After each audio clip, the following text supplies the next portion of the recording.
আমার এই ভিডিওটা যাদের মনে হবে সময় নেই তারা রোজ করো। কি করবে? ইনহেল করে উপরে যাবে, ধীরে ধীরে ব্রিথ আউট করে স্লো স্লো ডাউন।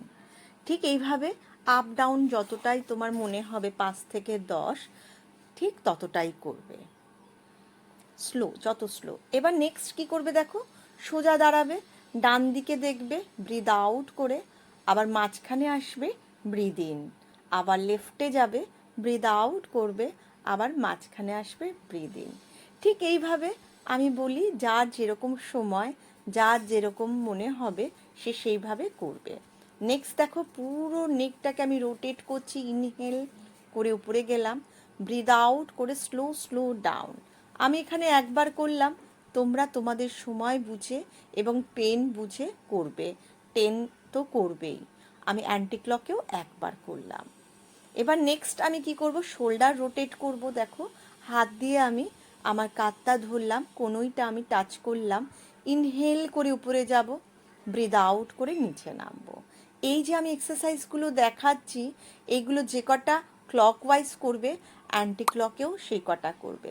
ঠিক দেখো, স্নানের আগে একটু 2 থেকে 3 মিনিট দিলেই তুমি সুস্থ থাকবে মন আর শরীর। এবার দেখবে কি করব, পুরো আমি শোল্ডারটা আমি রোটেট করছি, ক্লকওয়াইজ যে কটা করব, অ্যান্টি ক্লক সেই কটা করব। এগুলো তোমার নার্ভকে খুব ভালোভাবে সুস্থ রাখে। এবার আমি দেখো কি দেখাচ্ছি। নাম্বার 1, তাডা আসন। এই তাডা আসন কি করব দেখো, হিলস আপ করব, আস্তে আস্তে ইনহেল করব, টামিটাকে টাক করে 10 থেকে 20 সেকেন্ড আমি থাকবো। ভালো করে দেখো, এটা ইমপ্রুভ হবে লাং, ইমপ্রুভ হবে কনসেন্ট্রেশন, স্ট্রেস, অ্যাংজাইটিতে যারা ভুগছো তাদের জন্য ভীষণ ভালো। নেক্সট আমি দেখাচ্ছি অর্ধ চন্দ্রাসন। ভালো করে দেখো, ইনহেল করে যতটা পারবো আমি ব্যাক বেন্ডিং করব। এটা কাঁধ, উরু, কোমর টোন করে। এছাড়া ডায়াবেটিক, রক্তচাপের জন্য খুব ভালো। নেক্সট দেখো, আমি দেখাবো বৃক্ষাসন। পায়ের পেশি শক্তিশালী করে। অ্যাকচুয়ালি যাদের হাত পা কাঁপার টেন্ডেন্সি আছে, পায়ে দুর্বলতা, চলাফেরা করতে অসুবিধা, তাদের জন্য এই টি পোজটা ভীষণ ভালো।